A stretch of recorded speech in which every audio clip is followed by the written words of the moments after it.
हर हर Mahadev pilgrimage यात्रा YouTube channel में एक बार फिर से आप सभी श्रद्धालुओं का स्वागत है। आज के इस वीडियो में हम आपको अमरनाथ यात्रा 2026 की पूरी जानकारी देने वाले हैं, खास तौर पर उन श्रद्धालुओं के लिए जो ट्रैकिंग द्वारा अमरनाथ गुफा जाना चाहते हैं। श्रद्धालु दोस्तों, आज के इस वीडियो में हम पहलगाम रूट और बालटाल रूट दोनों की तुलना, दूरी, कठिनाई स्तर, सुविधाएं और जरूरी सुझाव विस्तार से बताएंगे।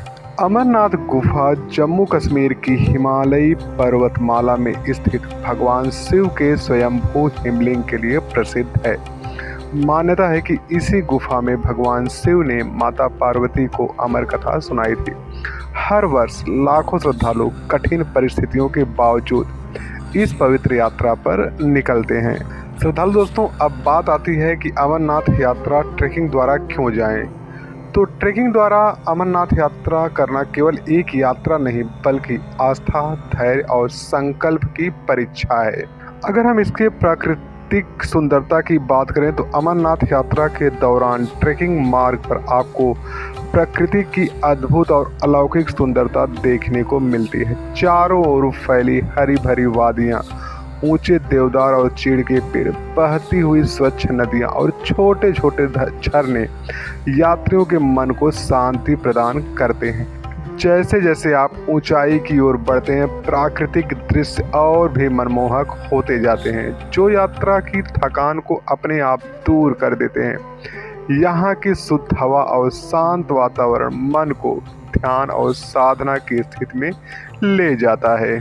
बर्फ से ढके पहाड़ और घाटियों की बात करें तो अमरनाथ यात्रा के ट्रैकिंग मार्ग की सबसे खास पहचान है बर्फ से ढके ऊंचे पर्वत और विशाल हिमनद, सफेद बर्फ की चादर ओढ़े पहाड़, दूर तक फैली जमी हुई घाटियां और ठंडी हवाएं यात्रा को हिमालय की वास्तविक शक्ति का अनुभव कराती है।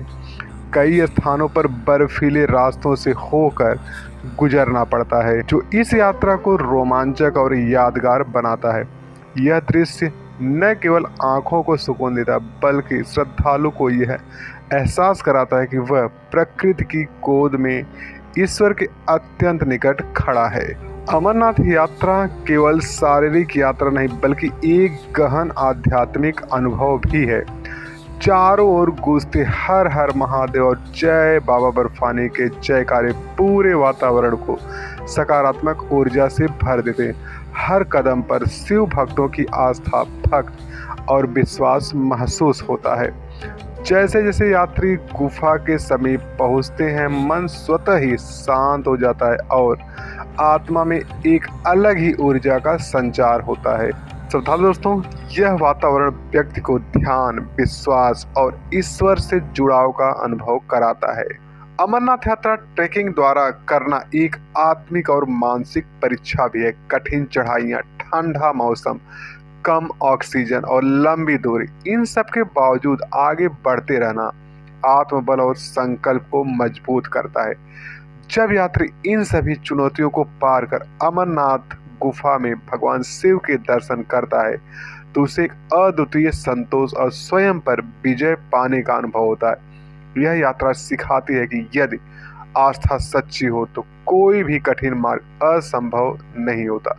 श्रद्धालु दोस्तों, अब हम अमरनाथ यात्रा के लिए प्रमुख ट्रैकिंग रूट की बात करते हैं। तो सबसे पहला रूट आता है पहलगाम रूट, जिसको हम ट्रेडिशनल और लोकप्रिय रूट कह सकते हैं। श्रद्धालु दोस्तों, पहलगाम से अमरनाथ यात्रा की कुल दूरी लगभग 36 से 48 किलोमीटर होती है, जो चुने गए पड़ावों और विश्राम स्थलों पर निर्भर करती है।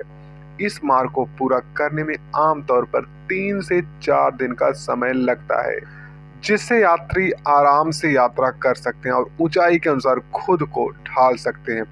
लंबा होने के बावजूद यह मार्ग संतुलित और सुव्यवस्थित है, इसलिए अधिकांश श्रद्धालु इसी रास्ते को प्राथमिकता देते हैं। अगर हम इसके रूट विवरण की बात करें तो सबसे पहले हम पहलगाम पहुंचते हैं, वहां से फिर चंदनवाड़ी, पिस्सू टाप होते हुए शेषनाग पहुंचेंगे और फिर पंचतरनी में स्टे करने के बाद अमरनाथ गुफा के दर्शन करते हैं। पहलगाम की बात करें तो यात्रा का प्रमुख प्रारंभिक स्थल है। यहाँ से सभी आवश्यक सुविधाएं, रजिस्ट्रेशन चेक और बेस कैंप की व्यवस्था होती है। चंदनवाड़ी की बात करें तो पहलगाम से लगभग 16 किलोमीटर दूर पहला प्रमुख पड़ाव है। यहाँ से वास्तविक ट्रैकिंग शुरू होती है। पिस्सू टॉप यात्रा का सबसे चुनौतीपूर्ण चढ़ाई वाला हिस्सा। यह स्थान धैर्य और सहन शक्ति की परीक्षा लेता है, लेकिन ऊपर से देखने वाला दृश्य बेहद मनमोहक होता है। शेषनाग की बात करें तो एक सुंदर झील के किनारे स्थित प्रमुख रात्रि विश्राम स्थल है। ठंडी हवाएं और शांत वातावरण यात्रियों को नई ऊर्जा प्रदान करता है। उसके बाद यात्रियों अगर हम पंचतरणी की बात करें तो अमरनाथ गुफा से लगभग 6 किलोमीटर पहले अंतिम पड़ाव। यहाँ से अगली सुबह गुफा के लिए अंतिम ट्रैक किया जाता है। अमरनाथ गुफा की बात करें तो पवित्र हिमलिंग के दर्शन के साथ यात्रा का आध्यात्मिक शिखर पूरा होता है। अब हम जानेंगे पहलगाम रूट के कुछ प्रमुख विशेषताओं के बारे में। यह मार्ग प्रशासन द्वारा सबसे अच्छी तरह से प्रतिबंधित किया जाता है, जिससे यात्रियों की सुरक्षा सुनिश्चित रहती है। रास्ते में कई मेडिकल कैंप, प्राथमिक उपचार केंद्र और निःशुल्क लंगर सेवाएं उपलब्ध रहती हैं। जो श्रद्धालु पहली बार अमरनाथ यात्रा कर रहे हैं उनके लिए यह रूट सबसे उपयुक्त माना जाता है, और जो यात्री पैदल ट्रैकिंग करने में असमर्थ है वे इन वैकल्पिक सुविधाओं का लाभ उठा सकते हैं, जैसे कि पोनी हो गया, पालकी हो गया। अगर हम इसकी डिफ़िकल्टी की बात करें तो पहलगाम रूट को मध्यम कठिनाई स्तर का माना जाता है। हालांकि दूरी अधिक है, लेकिन चढ़ाई धीरे धीरे होती है, जिससे शरीर को ऊंचाई के अनुसार ढलने का पर्याप्त समय मिल जाता है। सामान्य स्वास्थ्य और उचित तैयारी के साथ अधिकांश श्रद्धालु इस रूट को आराम से पूरा कर सकते हैं। तो श्रद्धालु दोस्तों, यदि आप अमरनाथ यात्रा 2026 को ट्रैकिंग के द्वारा करने की योजना बना रहे हैं और एक सुरक्षित, व्यवस्थित और आध्यात्मिक अनुभव चाहते हैं तो पहलगाम रूट आपके लिए सबसे बेहतरीन विकल्प है। अब दूसरा रूट हो जाता है बालटाल रूट, जिसको हम छोटा लेकिन कठिन रूट मानते हैं। बालटाल रूट से अमरनाथ यात्रा की कुल दूरी लगभग 14 किलोमीटर सिंगल साइड की होती है, जो इसे अमरनाथ गुफा तक पहुंचने का सबसे छोटा मार्ग बनाती है। इस मार्ग से यात्रा को एक ही दिन में आना जाना संभव है, इसलिए कई अनुभवी यात्री समय बचाने के लिए इस रूट को चुनते हैं। लेकिन हालांकि दूरी कम है, लेकिन इसकी कठिनाई अधिक होने के कारण इसे हल्के में नहीं लेना चाहिए। अगर हम इसके रूट की बात करें तो बालटाल, डोमेल, संगम और फिर हम अमरनाथ गुफा तक पहुंचते हैं। बालटाल यह इस मार्ग का मुख्य बेस कैंप है। यहाँ से सभी आवश्यक जांच और तैयारी के बाद ट्रैकिंग शुरू होती है। डोमेल बालटाल से आगे बढ़ते ही यह पहला प्रमुख पड़ाव आता है। यहाँ से रास्ता लगातार ऊपर की ओर जाता है। संगम इस स्थान पर अमरावती और पंचतरणी धाराओं का संगम होता है और यहीं से चढ़ाई और भी अधिक तीव्र हो जाती है। और अमरनाथ गुफा अंतिम और सबसे कठिन हिस्सा, जहां खड़ी चढ़ाई के बाद श्रद्धालु पवित्र हिमलिंग के दर्शन करते हैं। अब हम इसके प्रमुख विशेषताओं के बारे में जान लेते हैं। तो बालटाल रूट की सबसे बड़ी विशेषता यही है कि यह दूरी में सबसे कम है। यह मार्ग उन यात्रियों के लिए उपयुक्त है जो पहले ट्रैकिंग कर चुके हैं और शारीरिक रूप से फिट हैं। रास्ते में लगातार तीव्र चढ़ाई और खड़ी उतराई होती है, जिससे यात्रा चुनौतीपूर्ण बन जाती है। अन्य रूटों की तुलना में यहाँ ठहरने और आराम करने के स्थान कम उपलब्ध है। अगर हम इसके कठिनाई स्तर की बात करें तो बालटाल रूट को कठिन श्रेणी में रखा जाता है। तेज ढलान, कम विश्राम स्थल और कम समय में अधिक ऊंचाई तय करनी पड़ती, इसलिए यह रूट वरिष्ठ नागरिकों, पहली बार यात्रा करने वालों और स्वास्थ्य समस्याओं वाले यात्रियों के लिए अनुशंसित नहीं है। यदि आप अमरनाथ यात्रा 2026 को कम समय में पूरा करना चाहते हैं और आप शारीरिक रूप से सक्षम एवं अनुभवी यात्री हैं तो बालटाल रूट आपके लिए उपयुक्त हो सकता है, लेकिन सुरक्षा, स्वास्थ्य और प्रशासनिक निर्देशों का पालन करना अत्यंत आवश्यक है। श्रद्धालु दोस्तों, अमरनाथ यात्रा 2026 में भाग लेने के लिए श्री अमरनाथ जी श्राइन बोर्ड द्वारा निर्धारित कुछ नियमों और प्रक्रियाओं का पालन करना अनिवार्य है। इन नियमों का उद्देश्य यात्रियों की सुरक्षा, स्वास्थ्य और सुचारू प्रबंधन सुनिश्चित करना है। श्रद्धालु दोस्तों, अमरनाथ यात्रा के लिए रजिस्ट्रेशन करना पूरी तरह अनिवार्य है। बिना रजिस्ट्रेशन के कोई भी श्रद्धालु यात्रा की अनुमति नहीं प्राप्त कर सकता है। ऑनलाइन रजिस्ट्रेशन अगर करना है तो आधिकारिक पोर्टल के माध्यम से घर बैठे रजिस्ट्रेशन किया जाता है। अगर हम ऑफलाइन रजिस्ट्रेशन की बात करें तो अधिकृत बैंक शाखाओं और चयनित केंद्रों से भी रजिस्ट्रेशन की सुविधा उपलब्ध होती है। रजिस्ट्रेशन के समय यात्रियों को अपनी व्यक्तिगत जानकारी, यात्रा की तिथि और रूट चुनना आवश्यक होता है। बात करते हैं CSC या कंपल्सरी हेल्थ सर्टिफिकेट की, तो अमरनाथ यात्रा उच्च ऊंचाई और कठिन मौसम परिस्थितियों के कारण स्वास्थ्य की दृष्टि से चुनौतीपूर्ण मानी जाती है। इसलिए कंपल्सरी हेल्थ सर्टिफिकेट अनिवार्य किया गया है। कंपल्सरी हेल्थ सर्टिफिकेट केवल ऑथराइज्ड डॉक्टर या फिर हॉस्पिटल द्वारा जारी होना चाहिए। इससे यह सुनिश्चित किया जाता है कि यात्री शारीरिक रूप से यात्रा के लिए सक्षम है। बिना वैध CSC की रजिस्ट्रेशन या यात्रा की अनुमति नहीं दी जाती है। RFID कार्ड की बात कर लेते हैं। श्रद्धालु दोस्तों, यात्रियों की सुरक्षा और निगरानी के लिए RFID कार्ड अनिवार्य किया गया है। रजिस्ट्रेशन के बाद यात्रियों को RFID कार्ड प्राप्त करना होता है। यात्रा से पहले बायोमेट्रिक eKYC सत्यापन किया जाता है।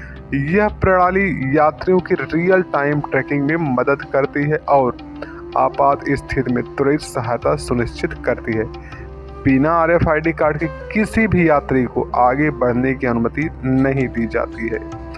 अब आप जान लीजिए डेट और रूट के बारे में। तो हर यात्री को रजिस्ट्रेशन के समय निर्धारित डेट और रूट का सख्ती से पालन करना होता है। यात्री केवल उसी डेट को यात्रा कर सकते हैं जो उसके परमिट पर अंकित होता है।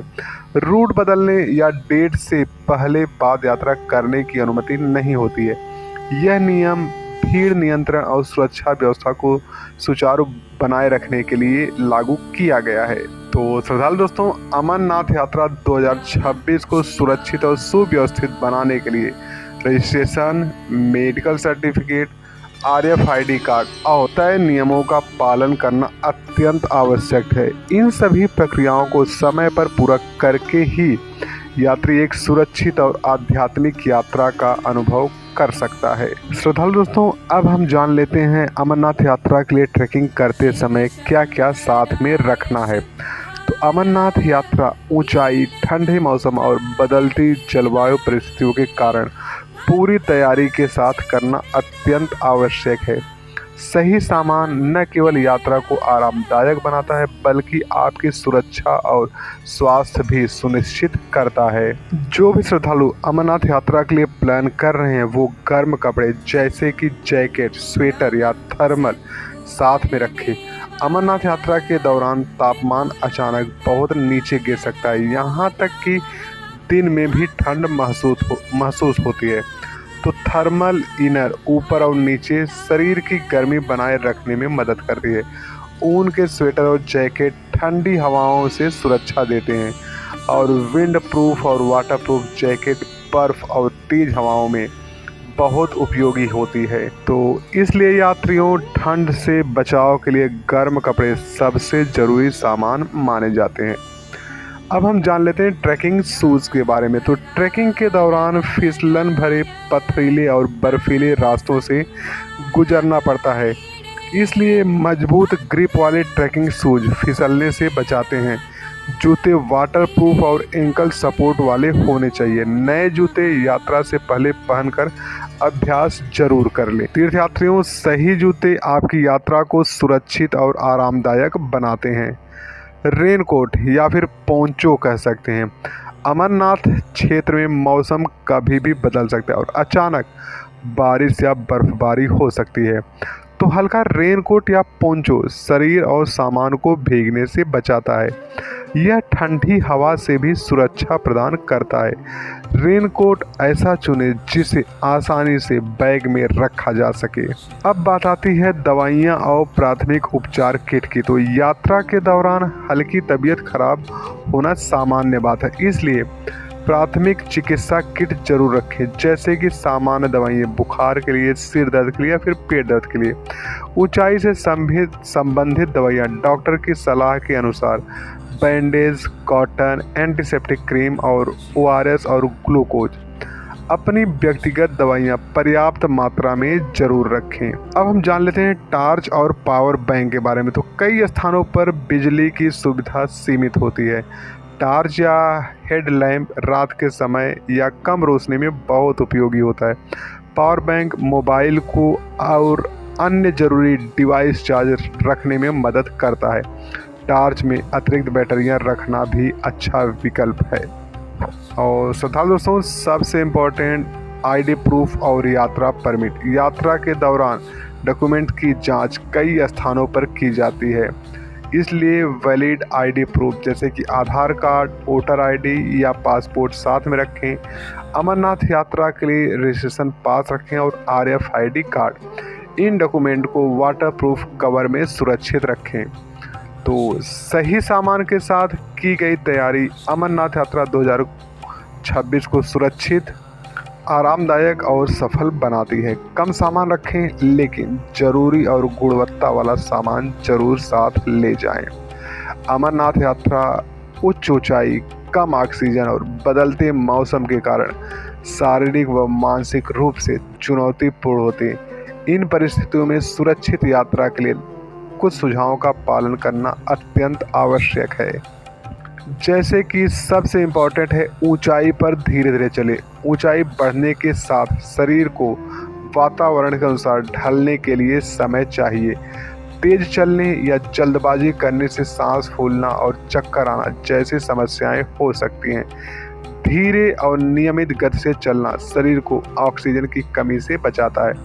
और हर कुछ दूरी पर रुककर गहरी सांस लें और शरीर को आराम देते रहें। यात्रा के दौरान अपने शरीर के संकेतों को समझना बहुत जरूरी है। अत्यधिक थकान, सिर दर्द, उल्टी या कमजोरी महसूस होने पर तुरंत रुकें। जबरदस्ती आगे बढ़ना स्वास्थ्य के लिए खतरनाक हो सकता है। आवश्यकता पड़ने पर नज़दीकी मेडिकल कैंप से सहायता जरूर लें। श्रोताओं दोस्तों, शराब और धूम्रपान से बचें। अमरनाथ यात्रा के दौरान शराब और धूम्रपान पूरी तरह वर्जित है। ये चीज़ें शरीर में ऑक्सीजन की कमी को और बढ़ा देते हैं। इससे ऊंचाई पर बीमार पड़ने का खतरा बढ़ जाता है। स्वस्थ और सुरक्षित यात्रा के लिए पूर्ण रूप से इनसे दूरी बनाए रखें। मौसम अपडेट पर ध्यान रखें। अमरनाथ यात्रा में मौसम कभी भी अचानक बदल सकता है, इसलिए यात्रा से पहले और दौरान मौसम की जानकारी लेते रहें।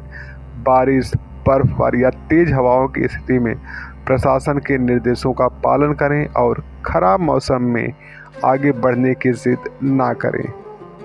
श्राइन बोर्ड के गाइडलाइंस का पालन जरूर करें। श्री अमरनाथ जी श्राइन बोर्ड और स्थानीय प्रशासन यात्रियों की सुरक्षा के लिए निरंतर गाइडलाइंस जारी करते हैं। तय रूट और समय का पालन करें। सुरक्षा बलों और स्वयं सेवकों की सलाह को गंभीरता से लें।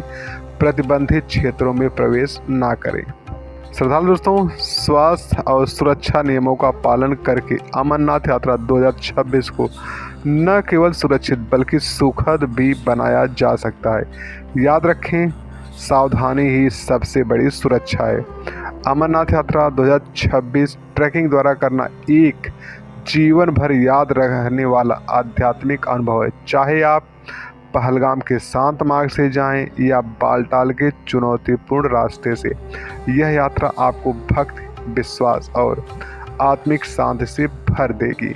श्रोताओं दोस्तों, अगर आपको यह जानकारी उपयोगी लगी हो तो वीडियो को लाइक करें, सब्सक्राइब करें और इसे सभी शिव भक्तों के साथ शेयर जरूर करें। हर हर महादेव। जय बाबा बर्फानी।